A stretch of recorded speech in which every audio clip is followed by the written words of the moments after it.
ॐ अज्ञानतिमिरन्धस्य ज्ञानञ्जनशलाकया चक्षुरुन्मीलितं येन तस्मै श्रीगुरवे नमः। श्रीचैतन्यमनोभीष्टं स्थापितं येन भूतले स्वयं रूपकदा मह्यं ददाति स्वपदान्तिकम्। वन्देऽहं श्रीगुरो श्रीयुतपदकमलं श्रीगुरुन् वैष्णवांश श्रीरूपं साग्रजातं सहगण रघुनाथान्वितां तं सजीवं साद्वैतं सावधूतं परिजनसहितं कृष्णचैतन्यदेवं श्रीराधा कृष्णपादान् सहगण ललिता श्रीविशाखान्वितांश्च।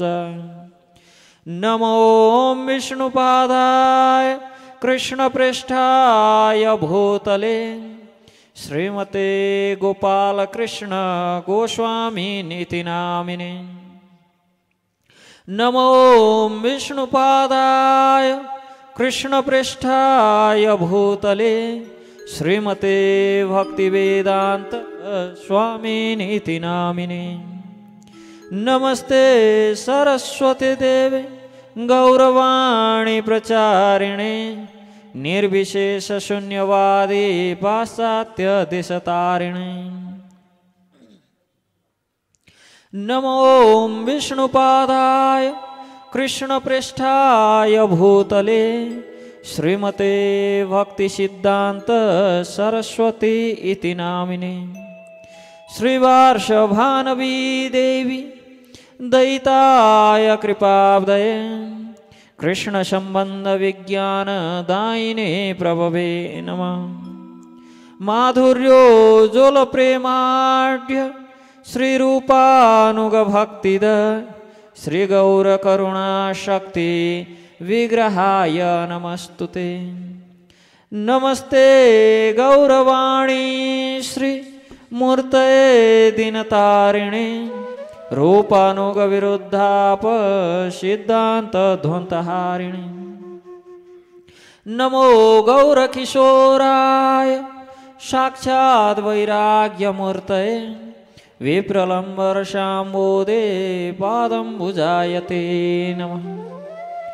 नमो भक्ति विनोदाय सच्चिदानंद नामिने गौरशक्ति स्वरूपाय रूपानुगवरायते। गौराविर्भाव भूमेस्त्वं निर्दिष्टा सजन प्रिया वैष्णव सार्वभौम श्री जगन्नाथायते नमः। वाञ्छाकल्पतरुभ्यश्च कृपा सिन्धुभ्य एव च पतितानां पावनेभ्यो वैष्णवेभ्यो नमो नमः। नमो महावदन्याय कृष्ण प्रेम प्रदायते कृष्णाय कृष्ण चैतन्य नामने गौरतुषे नमः। नित्यानन्दमहं वन्दे कर्णे लम्बितकुण्डलं चैतन्याग्राजरूपेण पवित्रीकृतभूतलम्। नीलाचलनिवासाय नित्याय परमात्मने बलभद्र सुभद्राभ्यां जगन्नाथाय ते नमः।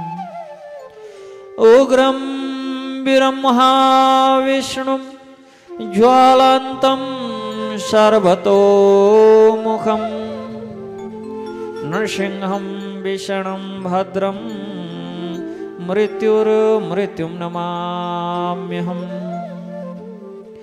पंचतत्वात्मकं कृष्णं भक्तरूपस्वरूपकं भक्तावतार भक्ताख्यं नमामि भक्तशक्तिकम्। हे कृष्ण करुणा सिंधु दीनबंधु जगतपते, गोपेश गोपिका कांत राधा कांत नमोस्तुते। जयतां सुरतौ पंगोर मम मंदमतेर्गते, मत्सर्वस्वपदाम्भोजौ राधा मदन मोहनौ। दिव्यावृन्दारण्यकल्पद्रुमाद श्रीमद्रत्नगार्ह सिंहासनस्थौ, श्रीमद्राधा श्रीलगोविन्ददेवौ पृष्ठाले विसेव्य मनोस्मरामि। श्रीमन्रासरसारम्भि वंशिवटतटस्थित, कर्षणवेणुर्शुनैर्गोपे गोपीनाथ श्रीस्तु नः। तप्तकाञ्चन गौराङ्गी राधे वृन्दावनेश्वरी, वृषभानुसुते देवी प्रणमामि हरिप्रिये। जय श्री कृष्ण चैतन्य प्रभु नित्यानंद, श्री अद्वैत गदाधर श्रीवासादि गौर भक्त वृंद। हरे कृष्ण कृष्ण कृष्ण हरे हरे, हरे राम राम राम हरे हरे। हरे कृष्ण। मेरा परम पूजनीय शिक्षा गुरु श्री श्रीमद गौर कृष्ण गोस्वामी महाराज, श्री श्रीमद राधा गोविंद गोस्वामी महाराज, दीक्षा गुरु श्रीमद गोपाल कृष्ण गोस्वामी महाराज, अंतर्राष्ट्रीय कृष्ण भावनामृत संघ का संस्थापक आचार्य भक्तिवेदांत स्वामी श्रील प्रभुपाद, परम गुरुदेव भक्ति सिद्धांत सरस्वती ठाकुर गोस्वामी पाद महाराज, वैराग्य मूर्ति श्रील गौर किशोरदास बाबाजी महाराज,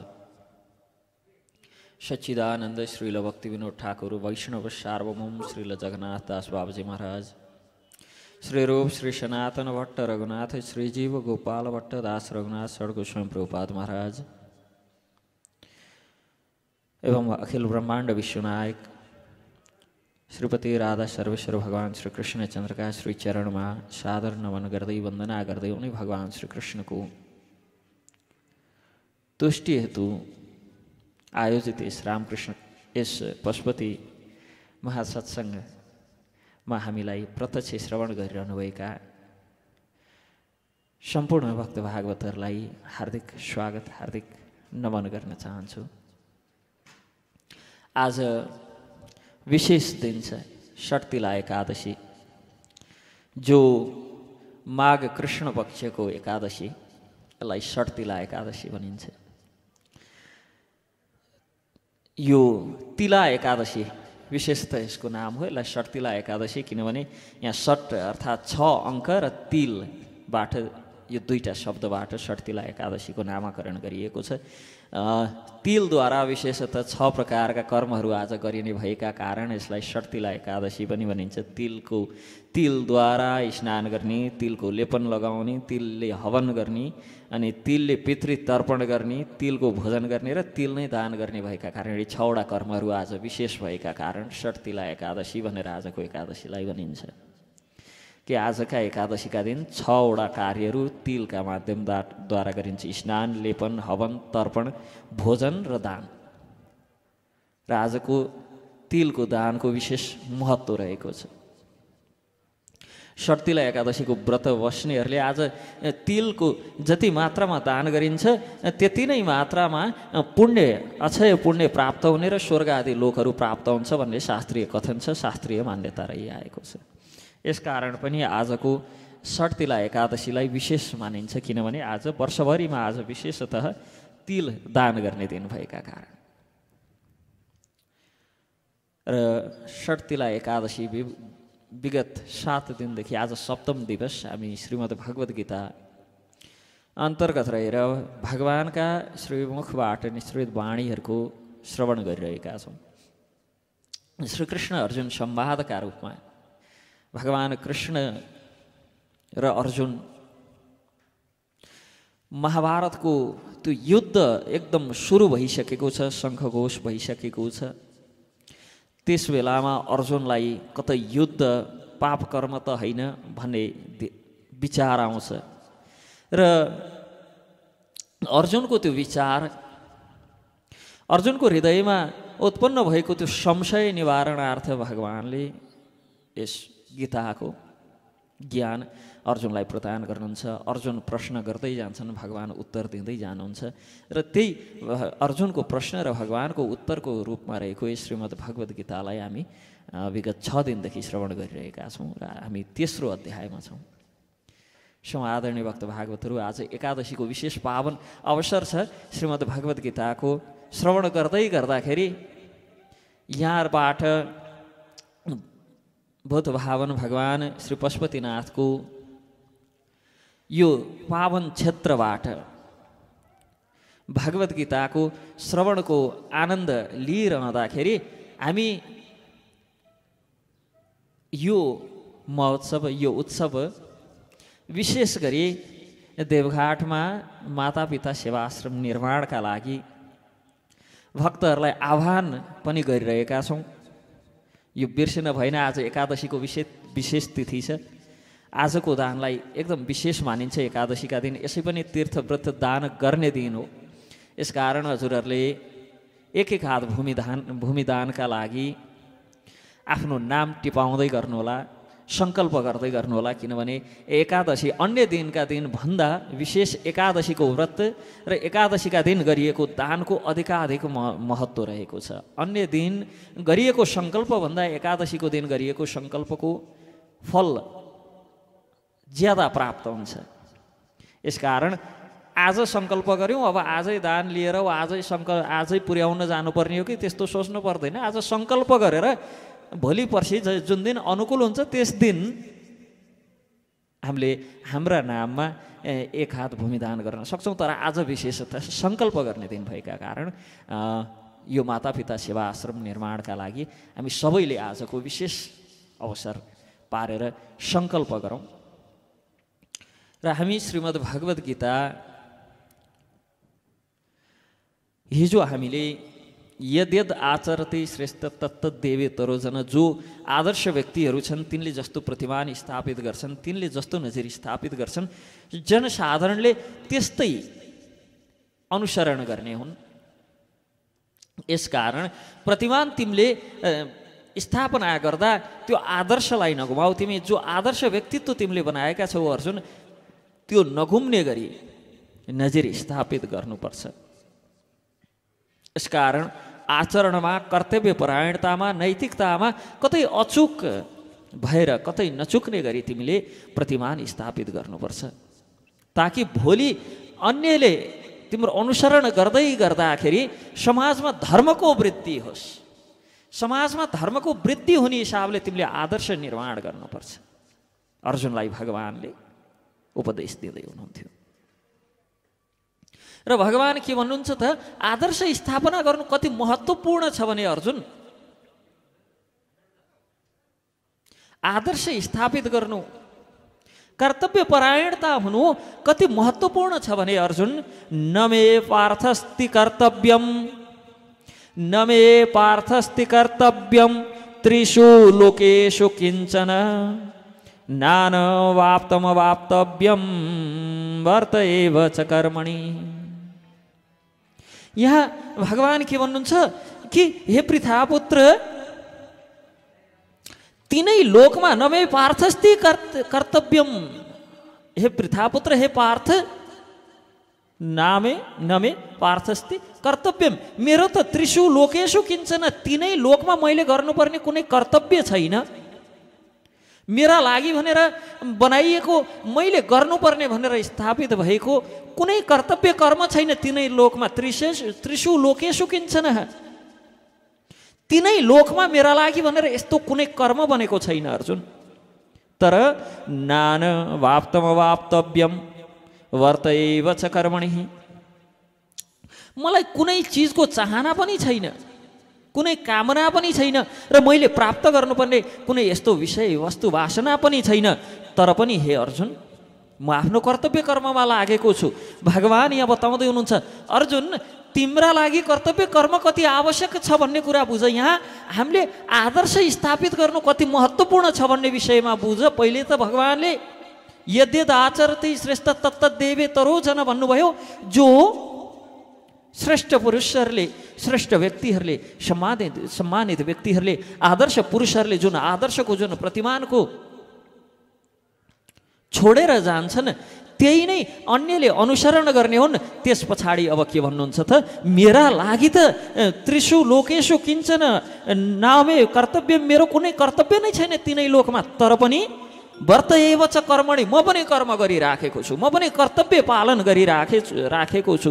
शास्त्रमा बताइएको छ, तमीश्वराणां परमं महेश्वरं तम देवतानां परमं च दैवतम। भगवान तमेश्वराणां परमं महेश्वरम, ईश्वरहरूका पनि ईश्वर हुनुहुन्छ, महेश्वर हुनुहुन्छ। देवतानां परमं च दैवतम, देवताहरूका पनि आदि देव हुनुहुन्छ। पतिं पतीनां परमं परस्ताद, स्वामीहरूका पनि स्वामी हुनुहुन्छ। विदाम देवं भुवनेश्वमीड्यं न तस्य कार्यं करणं च विद्यते न तत्समश्चाभिध्यके चाभ्यधिकश्च दृश्यते। परास्य शक्तिर्विविधैः श्रूयते स्वाभाविकी ज्ञानबल क्रिया च। भगवान परमेश्वर जो ईश्वरहरूका पनि नियन्त्रक हुनुहुन्छ, स्वामीहरूका पनि नियन्त्रक हुनुहुन्छ, नियन्ता हुनुहुन्छ, सबै लोकपालहरूमा सर्वश्रेष्ठ हुनुहुन्छ, सबै उहाँकै अधीनमा छन्। उहाँबाट सबैले आफ्नो विशिष्टता प्राप्त गरेका छन्। उहाँको अंश भएका कारण, उहाँको अङ्ग भएका कारण, उहाँसँग जोडिएका कारण सबको आफ्नो विशिष्टता छ। सबैलाई विशिष्ट शक्ति उहाँले नै प्रदान गर्नुभएको छ। उहाँ सबै देवताहरूका पूजनीय हुनुहुन्छ, परम देवता हुनुहुन्छ। यहाँ परम च दैवतम, देवता मध्ये पनि परम हुनुहुन्छ। उहाँभन्दा ठुलो अथवा उहाँभन्दा महान वा उहाँको विकल्प भनेर जगतमा अरू केही पनि छैन। उहाँ सबैका कारणहरूका पनि कारण हुनुहुन्छ। ईश्वर परम कृष्ण सच्चिदानन्द विग्रह अनादिर आदिर गोविन्द सर्वकारण कारणम। उहाँ अनादिर आदिर गोविन्द सर्वकारण कारणम, सबै कारणहरूका पनि कारण हुनुहुन्छ भगवान। अर्थात् जे जति पनि यहाँ कारणहरू दृश्यमान छन्, जे जति पनि कर्महरू दृश्यमान छन्, ती सबैका आदि कारण हुनुहुन्छ। जे जति पनि हामीले देख्छौँ, सुन्छौँ, भोग्छौँ, महसुस गर्न सक्छौँ, ती सबैका आदि कारण भगवान हुनुहुन्छ। सबै कल्याण जसले सर्वमङ्गल माङ्गल्यम, सबै प्रकारका मङ्गललाई जसले माङ्गल्य गराउनुहुन्छ, पूर्ण ऐश्वर्य र पूर्ण सत्यमा अवस्थित हुनुहुन्छ, परम सत्य हुनुहुन्छ। उहाँले गर्नुपर्ने कुनै प्रकारको कर्तव्य छैन। तैपनि भगवान के गर्नुहुन्छ, यहाँ क्षत्रियहरूको सारथी बनेर, अर्जुनको सारथी बनेर कुरुक्षेत्रको युद्ध भूमिमा कार्यरत हुनुहुन्छ।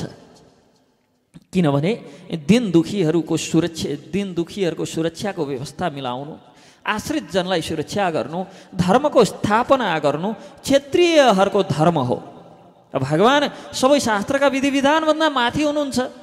आफै भन्नुहुन्छ न पार्थस्ते कर्तव्यम भनेर, मलाई कुनै कर्तव्य नै छैन मैले गर्ने। फेरि आफै के भन्नुहुन्छ, वर्तएव च कर्मणि, तर पनि म कर्म गर्छु अर्जुन।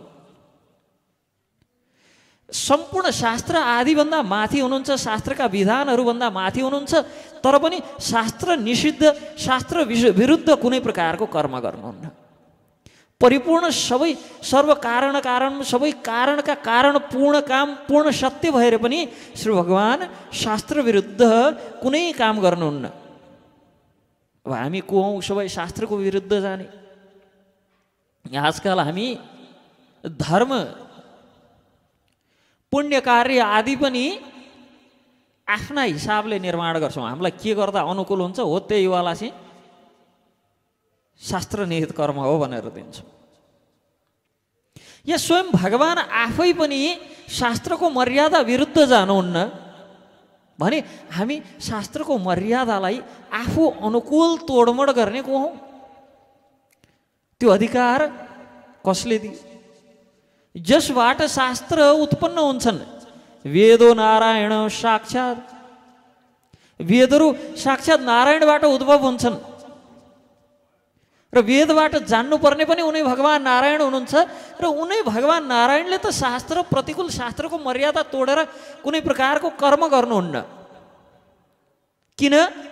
किनभने अब यसका सम्बन्धमा उहाँले उत्तर दिनुहुन्छ। किनभने यदि हयम न वर्तेयम जातु कर्मण्यतन्द्रित मम वर्तमान वर्तन्ते मनुष्य पार्थ सर्वशः।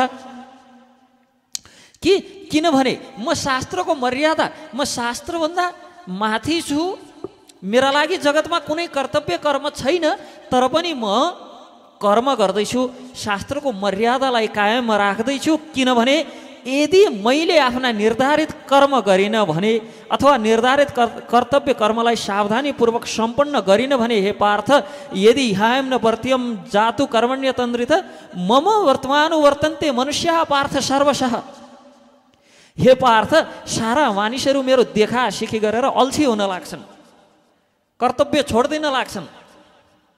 किन यद्यद आचार्य श्रेष्ठ तत्तदेवे तरोजना, जो आचार्य श्रेष्ठ व्यक्तिहरूले गर्छन् जनसाधारणले त त्यही पालन गर्ने हुन्, अनुसरण गर्ने हुन्। अनुसरण मात्र हो र आजकल त अनुकरण गर्छन्। अनुसरण पनि होइन, अर्को घोडा चढो भनेर आफू दोरी चढ्छन्। अनि भगवानले यहाँ सारा मानिसहरू मेरा देखासिखी गर्न लाग्छन् र पथभ्रष्ट हुन्छन्। यसको बडो गजबको उदाहरण भने गजडीहरू हुन्। तिनलाई गाँजा साँझा खान हुन्न नि भनौँ भन्दै शिवजीको प्रसाद भनिहाल्छन्। भगवानले यहाँ त्यही भन्दै हुनुहुन्छ कि मैले कर्तव्य पालन गर्दिनँ भने त मान्छेहरू बिग्रिन्छन्, सर्वनाश हुन्छ यिनको। त्यसको उदाहरण कि यहाँ कसैलाई ल यसरी नसा सेवन गर्न हुन्न भन्यो भने शिवजीको प्रसाद शिवजीले खान्छन्। अनि यसलाई अनुसरण पनि भन्न मिलेन कि अनुकरण भयो। शिवजीले त गाँजा मात्र खानन्। शिवजीले त भगवान शिवजीले त यो सृष्टिमा जति पनि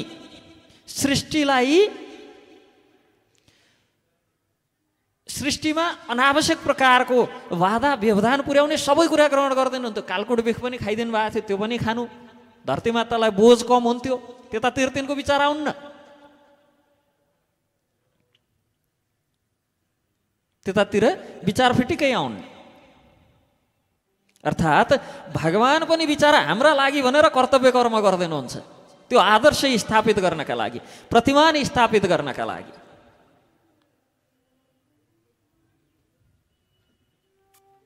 र जुन अर्जुनले यहाँ मानिसले कसरी देखासिखी गर्छन् भन्ने विषय कि भगवान भूतभावन भगवान शिवजीका नाम बेचेर गजडी हुन्छन्। अनि भगवान कृष्णलाई नै देखाएर कतै नभएका स्त्री लम्पट हुन्छन्। भगवानले 1600 गोपिनी घुमाउन उनी भन्छन्, तिनलाई म सच्याइदिने गर्छु। 1600 होइन, 16,108 जनासँग विवाह गर्नुभयो, नबिगाएर न। भगवानको ऐश्वर्यमा कहाँ दाग लगाएको? 1600 मात्र हो र 16,108 हो। तर भगवानले विधिवत रूपमा विवाह गर्नुभयो, सबैसँग बस्नुहुन्थ्यो, सबैबाट 10 जना सन्तान भए, सबलाई स्वर्ण महल दिनुभएको थियो। त्यता नि हेर्ने नि,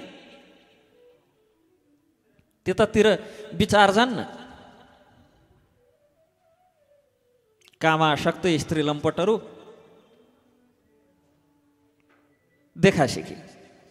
देखासिखी गर्नका लागि भगवानले त 7 दिन 7 रातसम्म चाहिँ गोवर्धन कान्छी अम्लामा उठाउनु भएको थियो। त्यता देखासिखी गर्नु 7 दिन 7 रात गोवर्धन उठाउनु परेन, हातै मात्र यसरी उठाएर बसे नि पुग्छ।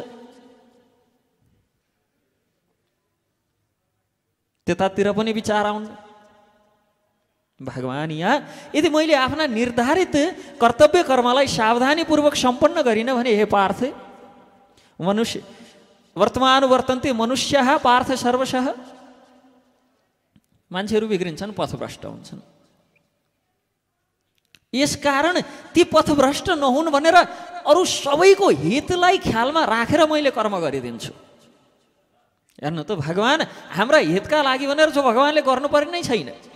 गुरुकुलमा बसेर पढ्नुपर्ने थिएन नि भगवानलाई, तर के हो भने त्यो आदर्श स्थापित होस्, आदर्श स्थापित होस्। त्यो जो प्रतिमान नबिग्रियोस्, त्यसका लागि भगवानले गुरुकुलमा गएर पढ्दैनौ भयो। भलै 64 दिनमा हामीले त्यो 64 योनिमा पनि पुरा गर्न नसक्ने सबै थोक 64 दिनमा गरेर आउनुभयो। तर पनि त्यो आदर्श स्थापित गर्नका लागि, त्यो आदर्श नबिग्रियोस् भन्नका लागि गुरुकुलमा गइदिनु भयो। त्यस्तै अब यहाँ भगवानलाई के आवश्यक अर्जुनको सारथी बनेर युद्धमा जानलाई? यहाँ ती क्षेत्रीयहरूको सारथी बनेर युद्धमा भाग लिनु भएको छ, युद्धमा शरीक हुनुभएको छ। यसकारण भगवान यहाँ यदि मैले आफ्ना निर्धारित कर्तव्य कर्मलाई सावधानीपूर्वक सम्पन्न गरिनँ भने अर्जुन के हुन्छ? मैले आफ्नो कर्तव्य कर्मलाई सावधानीपूर्वक सम्पन्न नगर्नाले भविष्यमा अरूले पनि मलाई नै हेरेर मेरो देखासेखी गरेर कर्तव्यबाट च्युत हुन सक्छन्। यसकारण उच्चिदेयुरिमे लोका न कुर्याम कर्म चेदहम शङ्करस्य च कर्तास्याम उपहन्यामिमा प्रजा। अर्जुनले प्रथम अध्यायमा के भन्थे भन्दा कि मैले युद्ध गरेँ अनि यो युद्धका परिणामले सबैको मृत्यु भयो, अनि कुलमा स्त्रीहरू दूषित भए, अनि वर्णशङ्कर हुन सक्छन्, जायते वर्णशङ्कर, अनि त्यो वर्णशङ्कर भयो भने नरक आइब, म नरकगामी हुन्छु। अब त्यसको उत्तर यहाँ भगवानले के भन्दै हुनुहुन्छ? कर्तव्य यदि मैले निर्दिष्ट कर्तव्य पालन गरिनँ भने सारा मानिसहरू नष्ट हुन्छन्, पथभ्रष्ट हुन्छन्। अनि नष्ट र पथभ्रष्टका कारण वर्णशङ्करको, शङ्करस्य च कर्ता, त्यो वर्णशङ्करको कारण बन्नेछु। यसरी सम्पूर्ण प्राणीहरूको शान्तिको विनाश बन्न पुग्नेछु। अर्जुनले युद्ध गर्नाले म वर्णशङ्करको कारक बन्छु कि भगवान भनेर प्रश्न सोधेका थिए। भगवान यहाँ कर्तव्य कर्मको पालन नगर्नाले तिमी वर्णशङ्करको कारक बन्छौ। आफ्नै उदाहरण दिँदै भन्नुहुन्छ भगवान, यदि मैले कर्तव्य कर्म पालन गरिनँ भने सबै अल्छी हुन्छन्। निर्दिष्ट कर्म मैले यदि गरिनँ भनेदेखि सारा मानिसहरू पथभ्रष्ट हुन्छन्, आफ्नो पथबाट भ्रष्ट हुन्छन्, मलाई देखाएर मेरो देखासिकी गरेर पथबाट भ्रष्ट हुन लाग्छन्। र जब तिनीहरू पथभ्रष्ट हुन्छन्, पथभ्रष्ट भए पछाडि के हुन्छ? जो कर्तव्य कर्म गर्दैन, जो कुल धर्मलाई हेर्दैन, जसले संस्कार र संस्कृतिका लागि लड्दैन, त्यस्ता व्यक्तिहरू भनेका त पथभ्रष्ट भए। अनि ती पथभ्रष्टका सन्ततिहरू के हुन्छन्? अनावश्यक नचाहिएका सन्ततिहरू हुन लाग्छन्। किन? माता पिता गोताका सन्ततिहरू हुने हुन्। माता पिता गोताका सन्तति यदि पथभ्रष्ट माता पिता भयो भने सन्तति पनि त पथभ्रष्ट भए, ती पनि त शङ्करस्य वर्णशङ्कर भन्दा के कम भए? र ती वर्णशङ्करका कारण सम्पूर्ण प्राणीको शान्तिको विनाशक बन्न पुग्छु म अर्जुन। यसकारण म तिम्रो सारथी बनेर मेरो कर्तव्य कर्म पुरा गर्दैछु। भगवान अर्जुनको वर्णशङ्करको कारण म बन्ने हो कि वर्णशङ्कर उत्पादनको कारण म बनेर भोलि म नरकगामी हुने हो कि कुल धर्म सकिने हो कि संस्कार संस्कृति सकिने हो कि भन्ने अर्जुनको प्रथम अध्यायमा प्रश्न थियो। त्यो प्रश्नको उत्तरको निराकरण गर्नुहुन्छ भगवान। कि कर्तव्य पुरा गरिएन भने, कर्तव्य परायणता भएन भनेदेखि, चरित्र भएन भनेदेखि, कर्तव्य गर्ने त्यो चरित्र बनाउन सकिएन भनेदेखि, यदि सत्कर्ममा लाग्ने मति भएन भनेदेखि स्वतः ती त वर्णशङ्कर नै भए, अनावश्यक सन्तान नै भए, नचाहिएका जनशक्ति नै भए, अनि तिनका कारण समाजमा अशान्ति हुन्छ र त्यो समाजको अशान्तिको कारण म बन्नेछु। भगवानले त्यो वर्णशङ्कर जुन पदको यहाँ उत्तर दिनुहुन्छ। शक्ता कर्मण्य विद्वांसो यथा कुर्वन्ति भारत कुर्याद विद्वांस तथा शक्तस् जिकीर्षु लोक संग्रहम्। जसरी एउटा अज्ञानी व्यक्तिले फलको आशले कर्म गर्दछ, विद्वानले पनि सामान्य दृष्टिमा देख्दाखेरि त्यसै गरी कर्म गर्छ, तर उसको कर्म मानिसलाई सही बाटोमा हिँडाउने उद्देश्यले अनासक्त रहेर गरिएको हुन्छ। कर्म एउटै हुन सक्छ। ध्रुवले के गर्नुभयो? तपस्या गर्नुभयो। प्रहलादले के गर्नुभयो? भगवानको भजन नै गर्नुभयो, तपस्या नै गर्नुभयो। ध्रुव र हिरण्यकश्यपको तपस्या, रावणले पनि तपस्या गर्यो, हिरण्यकश्यपले पनि तपस्या गर्यो। रावणको तपस्या, हिरण्यकश्यपको तपस्या अनि ध्रुवको तपस्या, अन्तर छ नि। तपस्याको सुरुमा उद्देश्य ध्रुवको भगवानलाई प्राप्त गर्ने, भगवानलाई पाइसके पछाडि यो राज्यको भोग गर्ने। कत्रो राज्यको भोग गर्ने? आफ्ना पिता उत्तानपादको भन्दा ठुलो राज्यको भोग गर्ने। उद्देश्य त एउटै थियो। बिचारा पिताका काखमा बस्न भनेर ध्रुव गएका थिए। बालक 5 वर्षको उमेर। सुनीति र सुरुचि, सुनीतिका छोरा ध्रुव, सुरुचि कान्छी पत्नी, अधिक प्रिय उत्तानपादलाई। सुरुचिले काखबाट गलहत्याएर भैमा पछारिदिन्। पिता हेरेर मात्र बसे, त्यसको प्रतिवाद पनि गरेनन्। तत्पश्चात माताको प्रेरणाले ध्रुव तपस्या गर्न जानुभयो। बडो कठिन तपस्या गर्नुभयो, कठोर तपस्या गर्नुभयो। हुँदा हुँदा उहाँले, ध्रुवले हावा पनि लिन छोडिदिनु भएको थियो।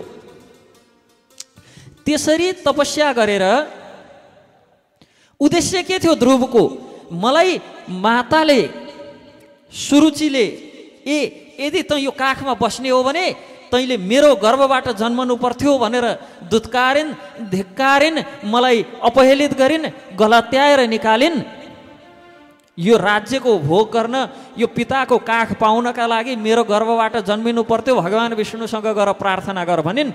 अब माताको प्रेरणाले के गर्नुभयो ध्रुवले? तपस्या गर्न त जानुभयो। त तपस्या गर्दा भगवत प्राप्ति गर्छु, भगवानलाई प्राप्त गर्छु, वैकुण्ठ प्राप्त गर्छु, भगवानको सेवामा लाग्छु, भक्ति गर्छु, यस्तो केही उद्देश्य थिएन ध्रुवको।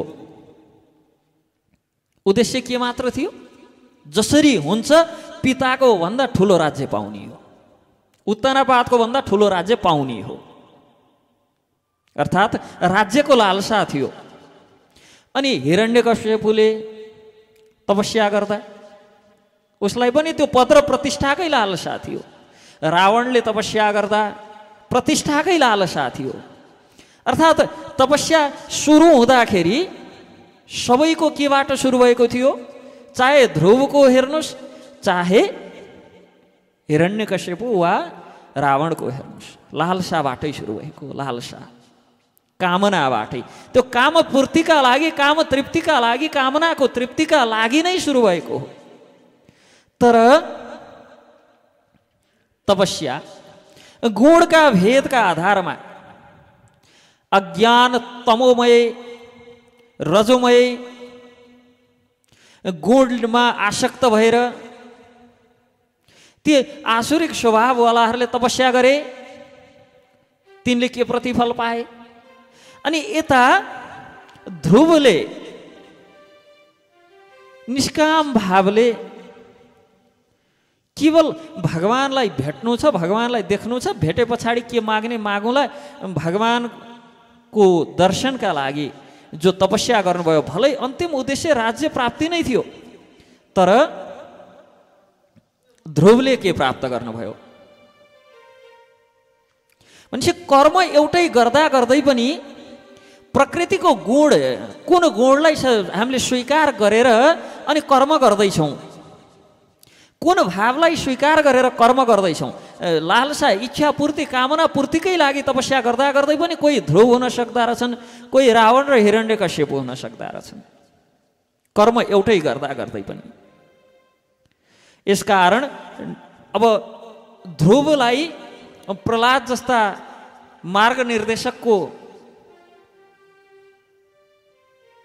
समागम भयो। नारदले उपदेश दिनुभयो। नारदका उपदेश अनुसार उहाँको बुद्धिमा,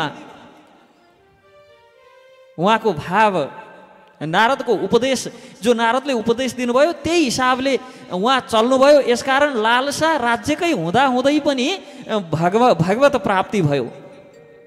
सही मार्ग निर्देशन वा सद्ज्ञानमा बुद्धि योगमा रहेर तपस्या नगरेका कारण हिरण्यकश्यपु हिरण्याक्ष आदिले तपस्याबाट फल त प्राप्त गरे, तिनले फल प्राप्त गरेर समाजलाई दुःखै मात्र भयो।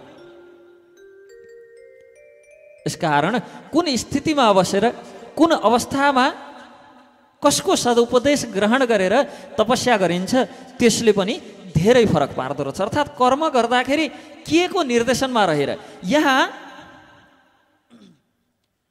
ध्रुवले शास्त्रोचित ढङ्गले, कामना पूर्तिकै लागि भए पनि शास्त्रोचित ढङ्गले कर्तव्य गर्नुभएका कारण उहाँले प्रतिफल प्राप्त गर्दा सारा जगतलाई नै शान्ति भयो।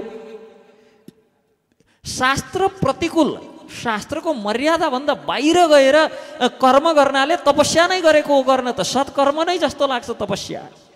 तर सत्कर्म जस्तो देखिँदा देखिँदै पनि हिरण्यकश्यपु, रावण, हिरण्याक्ष लगायतकाहरूले वरदान पाएर के भयो, समाजमा सबै समस्या फैलियो, अहित नै मात्र भयो समाजको।